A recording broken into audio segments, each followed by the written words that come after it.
You're gonna get lost, you're gonna go the wrong direction, you're gonna go uptown when you wanted to go downtown. If the landlord is ignoring you, which they do be doing, try to adapt to the place that you live in rather than making the place that you live in adapt to you. Don't stress over looking for a perfect apartment. There's other things out there that maybe is a non-negotiable for you if having a shorter commute to work is worth the higher rent and vice versa. If you're thinking about bringing your car to the city and kind of what are the pros and cons of that.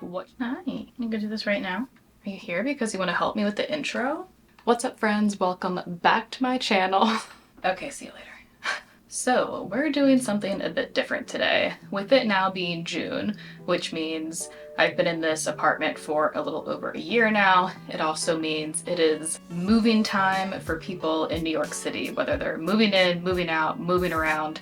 There's a lot happening. So I feel like I've been reflecting recently over the past year, or 2 years, I've been here for 2 years now, of just what it's been like to rent and live in New York City and some lessons that I've learned, things that I would have done differently, things that I wish I knew. And I thought I would make a video about it because it might be helpful to someone.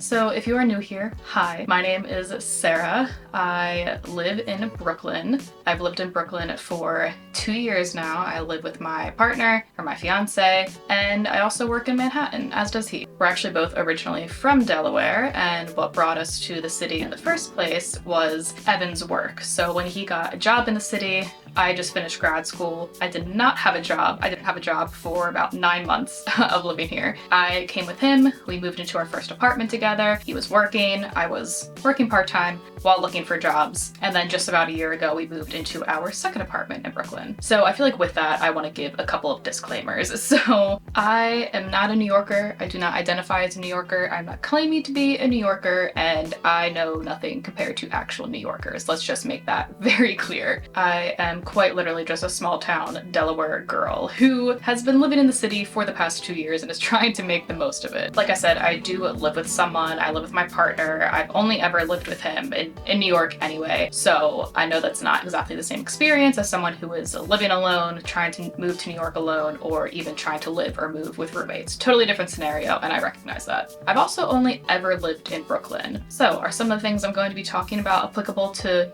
Manhattan, Brooklyn, Queens, different boroughs, different neighborhoods? To some extent, yes. But also take everything I'm saying with a grain of salt, as I can only talk to my experience living in Brooklyn, which is vastly different, even depending on what neighborhood you're in Brooklyn, vastly different experiences from other places, other people, other situations. So I think that's it for my disclaimers. The only other thing that I wanted to add is that this video is meant to really be like a supplement to all of the other pre-existing videos on what it's like to move and rent in New York City. There are a lot of great creators who have already made videos about this, and I'm gonna link a few down below so you can check those out if you're looking for things more specific to rent or different neighborhoods or like very niche topics. There's already a lot of good content around that, so I'm just kind of filling in the gaps of like perhaps some smaller things that aren't covered in all of these videos or that may be for nicher audiences. I don't know. Also down below with those videos, I'm gonna link a couple regarding gentrification, because as a white woman moving to Brooklyn especially, it's an issue in all of New York City, but in Brooklyn especially, I feel like it goes without saying that I need to address that. It's a really important topic, as a lot of people are coming into the city. As myself, I have moved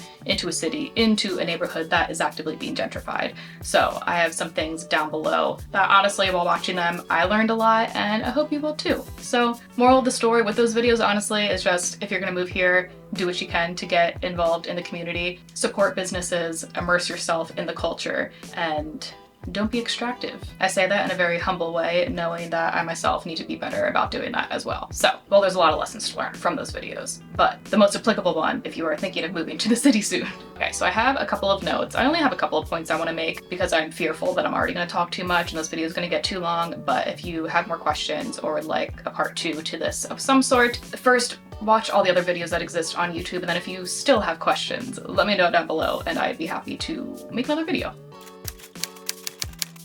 The first thing I want to talk about is kind of generally when you're looking for an apartment in New York City. don't stress over looking for a perfect apartment. Why? Because one, it's New York City and that doesn't exist unless you have millions of billions of dollars. And two, I feel like it is so important to just be open to a new experience when you're coming to New York City, especially if you're coming from, I mean, pretty much anywhere else, but definitely if you're not coming from another large city, if you're coming from far away, come with an open mind when it comes to apartments and where you're gonna live. I feel like it's just not worth the hassle. And speaking from experience personally, I feel like I grew so much as a person in the first year of living here, a lot of which was shaped by the apartment that I lived in and the neighborhoods that I was living in and working in and moving through. And I mean, for financial reasons, we were like very limited with our apartments when we first moved to the city, so we always knew that we were gonna move a second time, at least by our second or third year, which we have done, as I've said. As much as I loved the first apartment that we lived in, I don't know, I feel like I outgrew the space physically because it was very tiny, and also just like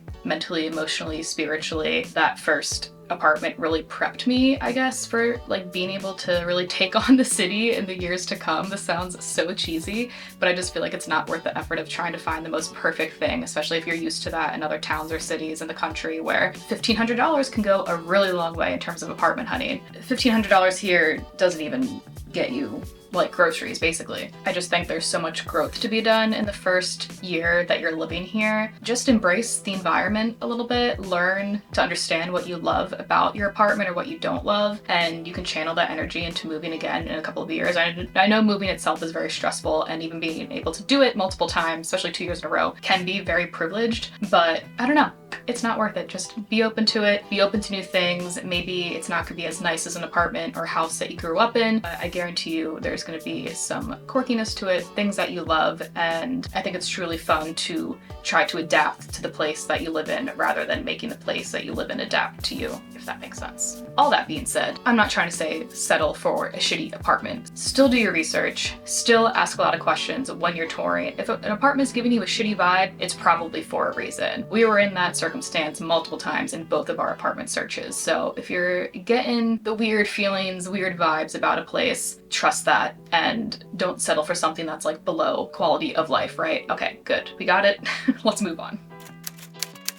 So related to that, I think it's really helpful to create a list of your things that are pretty much non-negotiable and some things that are negotiable. Just because, again, in the city, you are not going to check every single box of your apartment must-haves unless you have millions of billions of dollars. So for instance, some of our non-negotiables when we moved into our, I'd say for both of our apartments, they've been the same list, but for us, that was having a washer and dryer within the building or the unit. And I know that is a very privileged thing to say as well, but just in terms of, I think there's someone setting off fireworks. It's like 11 a.m. Welcome to the city. What was I saying? Right, okay, so having a washer and dryer, as someone who is very particular about like keeping things clean and tidy and my pattern of like hygiene, that was something that was important for me. I did tell Evan that I was like, if we find the apartment that's like perfectly imperfect to the things that we're kind of looking for, then the washer dryer was like slightly negotiable, but I just knew it would make our lives so much easier if we had easy access to that. And I do feel like, I mean, again, I'm speaking to one particular area in Brooklyn. I feel like I've come across that more frequently than I originally anticipated, but I know it's very much not true for probably most of the city. So we lucked out. The last apartment we were in, it was in the building, and the apartment we're in now,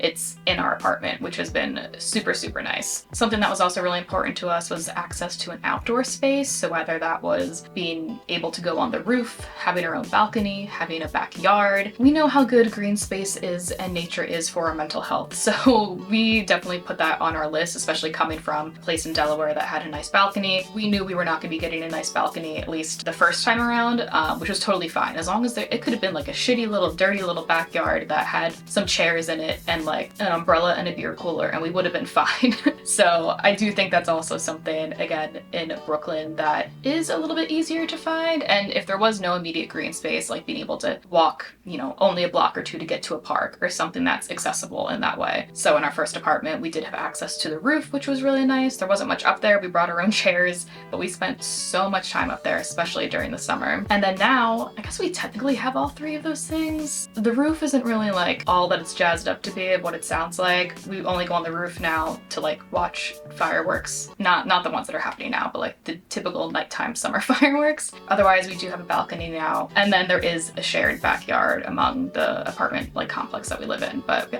don't really go down there too much. There's a lot of rats. So there's a snake down there apparently at some point. But the balcony's great and the cats love it. And then something else that was pretty much non-negotiable for us was at least 1 bedroom, 2 bedrooms ideally, just because I knew that I'd most likely end up in a job where I was working from home at least part of the time. And in the field that I'm in with health coaching, I know in terms of like privacy, confidentiality, like HIPAA related things, I was going to need to have my own private space that I can go to work if Evan's home. That way there's like a degree of separation and all that. And one thing that we have learned in the past 2 years is that 2 bedrooms come in all different shapes and sizes, and things that are defined as bedrooms is sometimes shocking, because technically our first apartment was a 2 bedroom, but like wasn't though. I think at some point they just like threw up a wall in the 1 bedroom and made it 2. So, but same idea here. Once we were more financially stable and we moved again, definitely 2 bedrooms at that point were needed just because we wanted to have more space, because now that I do have a job, I can confirm that I work from home a lot. So being able to have a larger space to move throughout and not just feel so like claustrophobic like I did in the last apartment was important. So we were able to make that happen again with 2 bedrooms. So those are our non-negotiables. That being said, there's other things out there that maybe is a non-negotiable for you or something you have more flexibility with. Just for example, some other things off the top of my head, like a dishwasher, for instance. Not very common in New York City apartments, but they do exist. We were lucky to have one in our last apartment, but it was not something we were searching for. It just happened to be there by chance. We don't have one in this apartment. That was never a part of our like searching terms. I don't care. I mean, having a dishwasher would be nice, but like it's not the end of the world. Something else might be the floor that you're on. Some people really don't like to be on the first floor. Some people really don't like to be on the top floor. It really just depends on personal preference or the location. If you need to be like on the same block as the subway system or a bus line, or you need to be in a certain neighborhood, you need to be able to walk to work, all these different things. That for us didn't matter so much because I can tell you that Evan and I both live pretty far from where we work, but it's worth it to pay cheaper rent and be a little outside of Manhattan. So moral of the story is have a list like that either physically or in your head while you're doing your searching, so you can kind of just eliminate certain things as they go. But also again, with that, knowing that you're not going to find the perfect place and to be flexible about certain things. In our first apartment, had we not found an apartment with some sort of outdoor space, would it have been the end of the world? No, because we would do it. We'd be open to that experience for a year or 2 or whatever. And then when we could afford to, we move on to something bigger and better or more of what we're looking for. So this next one is kind of a very specific non-negotiable that I feel like requires its own conversation. So looking for apartments that have known and existing supers. If you don't know what a super is, they're very, very common in New York City. I imagine other cities as well. I have no idea. I've not lived in another city, but it's short for superintendent. They're essentially like the on-the-call maintenance person. They take care of garbage for the building. They look after the building. They do like cleaning and straightening up the common areas and are pretty much like the point person between you and the landlord when shit hits the fan. So we did not know about supers before we moved to New York City. So with that, we just found out by chance when we moved into our first apartment that there wasn't one. Luckily, our first year living here, we lived in a nicer, newer, like renovated buildings, so things didn't really go wrong. There was maybe only 2 times that we needed to like call the landlord or someone from like the landlord's office to like do maintenance or help us with something, and luckily they were very responsive. Yeah, there was no like regular person who was assigned to take care of the place. And I have learned actually in preparing for this video that supers are only required if there are more than 9 units within a building. If it's under 9 units, I think they still have to assign some sort of like maintenance company, but that's where things get a little sketchy because that brings us to my current apartment. So we do have a loft. It is above us right now. And for the most part, we did our due diligence in terms of research and looking at this place before we signed and all those things. I think we were wearing a little bit of rose-colored glasses with the loft because one thing that just like escaped our minds, probably also because we had a good experience in our last apartment because it was so new and nothing ever broke, we never really clarified the super situation. And boy, has that come to haunt us since moving here. So I guess on the kind of plus side is that there is like a specific maintenance company that works with our landlord and leasing office to get things done, but they're not like directly accessible unless you happen to gotten someone's number, which I finally, just within the past couple of weeks, have gotten one of their numbers so I can contact them. But otherwise you need to go through, at least in my situation, need to go through the landlord to put in maintenance requests and do all these things. So if the landlord is ignoring you, which they do be doing, and that is not specific to my situation, things get a little tricky. So luckily we haven't had too many issues. I mean, we've been inconvenienced a lot. If you were here for the past 2 videos talking about my hot water situation, you know. But I've had neighbors in this building who have had it a lot worse with those situations, so it's all fine. It's gonna be fine. When we go to move again, whenever that is, that will be one of the first questions I am asking the broker or the landlord or whoever's showing us around. What is the super situation? Is there one assigned? What is their name? What do you know about them? If there isn't one assigned, who's the maintenance company? Who do we call in emergencies? Since most people aren't answering their phones on a weekend, what's the deal here? And honestly, even if you can, if the broker does not know the answers to those questions, if you're touring a place and you see a neighbor walking around and they look approachable and friendly, just ask them. I'm sure they'd be happy to tell you their satisfaction level with how maintenance is done at the apartment. Okay, so the next one is about commuting, and I feel like there's probably a lot of people that talk about this in videos, so I won't go into it too much. And I kind of already touched on this, but when you're thinking about where you want to live, if you're not like dead set on a neighborhood or a certain area yet, think about how you will be commuting. Will you be driving? Will you be doing MTA subway? Will you be taking the bus? Will you be walking? What would you prefer to do? Is there a certain, service line, whether that's bus or subway, that you need to live near? If you are driving, what's the parking situation like? If you already have a job and you're 100% remote, this doesn't matter too much. Then you can kind of like choose your own adventure and, pick neighborhoods and streets and areas based off of other factors. But I feel like for a lot of people, that factor is, of course, like rent pricing and what the commute's going to be. And if you don't have a job yet and well, first of all, how are you moving to the city? But if you don't have a job yet and you're not sure what your working situation will eventually be, but you have an idea of at least what neighborhood you want to be in, do a little research of what subway lines or bus lines and routes are near there and what's the most reliable. Which line will get you to the most places and suits your needs the best, if that makes sense. Which even understanding that might come with time, and that kind of falls into that factor of like first apartment, the first location, the first whatever. It does not have to be perfect. You will learn things as you go. And I kind of mentioned this earlier, I think, but just like weighing the pros and cons between if having a shorter commute to work is worth the higher rent and vice versa, having a longer commute is worth a lesser amount of rent. And of course, this depends on, where you're working and the neighborhoods you're looking at. Maybe this isn't applicable. For us, it was so much more worth it to be in Brooklyn, pay less in rent, have more space. And yeah, we have long commutes to work sometimes, but like, it's not the end of the world. But if you're someone who just like knows you're gonna get super aggravated by not just long commutes, but also train delays and things getting canceled and shifted and stops and the possibility of being late for work, then maybe you are someone who needs a shorter commute or has the ability to walk or just do a city bike or something like that.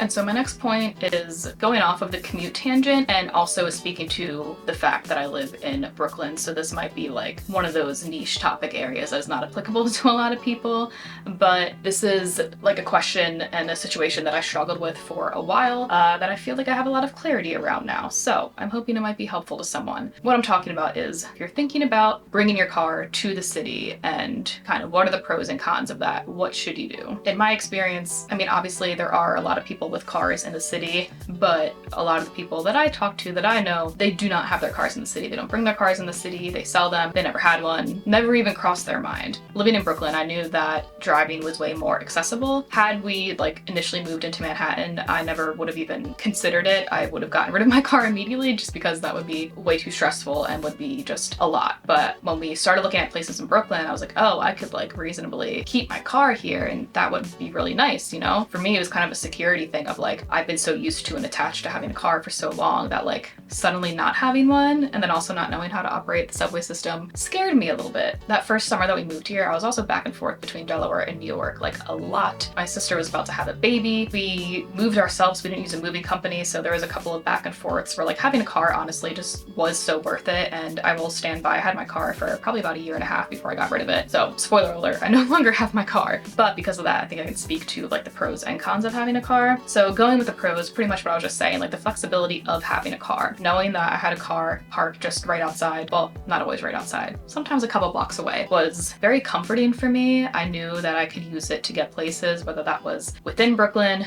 outside of Brooklyn, going back home. Didn't have to worry about like buying a train ticket every time I wanted to leave the state. It was very easy to like escape, if you will. Again, as someone who was moving to the city for the first time, and although I was excited for it, was not used to it, I really liked the idea of being able to go home and like see family when I wanted to. So yeah, having a car here for the first year was definitely helpful for exploring things. That's kind of all the pros that I feel like there is. Otherwise, it is so fucking expensive. Like, it's just so expensive. It was not worth it anymore, and I could have saved thousands of dollars had I not kept my car here. I guess disclaimer for that is that I was still actively paying off my car while also paying for car insurance in New York City, and that was the problem. My car insurance was over $300. My car insurance cost more than my car payment, I think. I don't know, it's been a little bit, but in total I was paying about $600 per month for insurance and for my loan. So you do the math, $600 times what, like 18 months? I don't want to know how much money that is, but it's a lot of money. And I don't know if you remember what I said earlier, but for the first 9 months, I did not have a full-time job, and your girl was broke. Your girl was very broke. So if you have a car that's already paid off and all you have to do is pay insurance and, you know, a couple $100s of insurance when you're used to probably paying like maybe 80, 90 bucks back home, sounds okay to you? Then that's great. There's still more cons. So parking. Oh, parking. If you don't know, most places, most streets in New York City and Brooklyn, you can park on for free. Not most, some of them are paid, but like residentially, you can park wherever you want as long as it's not like a towing zone or blocking someone's driveway. However, there is street cleaning every day. Maybe not every day, but most days there's street cleaning. What happens when there's street cleaning? When there's street cleaning, these fun little like big, basically vacuum car trucks drive down the road and scoop up all the trash. They do a really shitty job of that, but that's not the point. So when that happens, all the cars on that side of the road need to disappear. They need to go between the hours of, it's normally like an hour and a half, sometimes it's longer, it depends on where you are. Between, you know, 12 to 1:30, those cars need to not be there or you will get ticketed. How much is a ticket? $115. How many tickets have I gotten for the 18 months I had a car in New York? A good deal. More than I'd like to admit. Pretty much every day, if you want to have your car in the city, you need to be able to move it from one side of the street to the other. And then when that side of the street gets cleaned, you move back, and you kind of just do that for the rest of time. If you don't work at home, or you work at home and the hours for street cleaning fall within a very inconvenient time for you, then it's kind of damn near impossible to maintain having your car on the streets. And even for the first year of my job, my full-time job, I was remote, and I did move my car every single day. I set an alarm for myself and I moved my car every single day, and there were, as convenient as that was for me, there were some days where it would take me upwards of 45 minutes to find a new parking spot. Then there was also the issue of double parking and getting blocked in, and it's just a whole mess. It is a whole mess that I am so glad I don't have to deal with anymore. But hey, I mean, maybe you're bringing your car here and you live in an apartment building with a garage or a designated parking spot or one of those things, and I love that for you. I love that for you, but that's not the journey for most people. And then finally, it's just so trafficy. Not all neighborhoods, not at all times, but to drive 2 miles takes like 30 minutes. Do you know how annoying that is to drive 2 miles in 30 minutes? Pretty annoying. And generally speaking, I mean, we've probably all heard of this already. Like, the city is just getting so congested. I don't know if it's already happened, or if it did, I don't know, I don't have a car anymore, but I know that the government was like imparting like congestion fees for people who are commuting into certain parts of New York City, so you're gonna get charged more. And it's just been a whole thing. There are way too many cars, and I apologize to New Yorkers everywhere that for a little bit of time I was one of them. So at the end of the day, yes, I'm grateful that I did have my car here for a little bit because it was generally very helpful, but it got to a point where the ratio of the expense of it all versus the convenience of it all, just like the math was no longer mathing, and I just had to get rid of it. So I feel like it goes without saying to make a point about learning the subway system and the buses and the trains and all of the things. I know personally how overwhelming that can feel if you are new to that thing, and my advice for that is to just take it slow, be open to that experience. You're not going to get it right away. You're probably not going to get it for a while unless you're coming from another city with similar setup, subways, whatever. You're gonna get lost, you're gonna go the wrong direction, you're gonna go uptown when you wanted to go downtown, you're gonna end up in Queens when you wanted to be in Manhattan. There's a lot that's gonna go wrong, and just anticipate it and be ready for it, and know that like with time and with practice, like anything, you are gonna start to learn it and understand it. And there's also tools out there to help you. So definitely download the MTA app. It's reliable most of the time. It gives you easy access to the maps, so you have them handy so you can see them, you can see when trains are coming, you can see what stops are happening. You can see it all. Very, very helpful. And if you're still worried, you just type in your destination into Google Maps, into Apple Maps, click on the public transportation button, and boom, it tells you exactly what you need to do. Oh, you want to go to Times Square? I don't know why that's the example. Okay, you're gonna walk 3 minutes down the block to the subway station. You're gonna jump on this line that's heading in this direction, look for signs that say this, ride that for 4 stops, get off, transfer to this station, look for signs that say this, then you're gonna hop on this train and you're gonna go uptown for 6 more blocks, get off here, and then head for the exit that says northeast, southeast, something. It makes it so easy, and that has saved my life multiple times. That said, even using that, sometimes I do still fuck things up and go the wrong way, but it is just such a, I'll still say affordable, but it's getting more expensive. More affordable than having a car.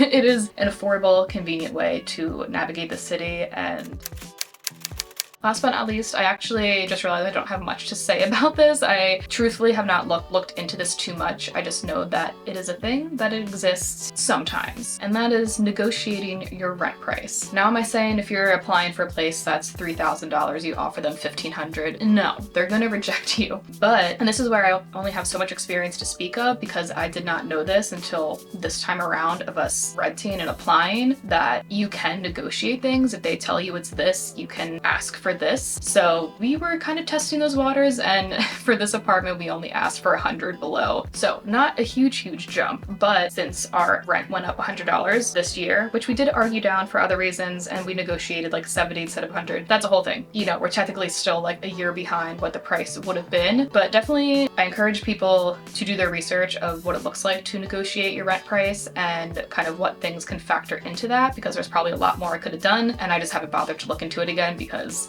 we just re-signed our lease and we're not moving. But the next time we go to move, I definitely want to like look around to see what those options are. Like, is it normal only ask for like maybe 100 or 200 less, or can I reasonably, you know, try to knock off a little more than that? Not $1,000, no, but maybe a little bit. Well, all right, my friends, that concludes this video. So I hope you found this video helpful. Again, go check out some of the videos down below for more information about living in the city. And if you still have questions, please let me know, because I would be happy to talk about it more. Thank you so much for hanging out with me today, and I will see you in the next one.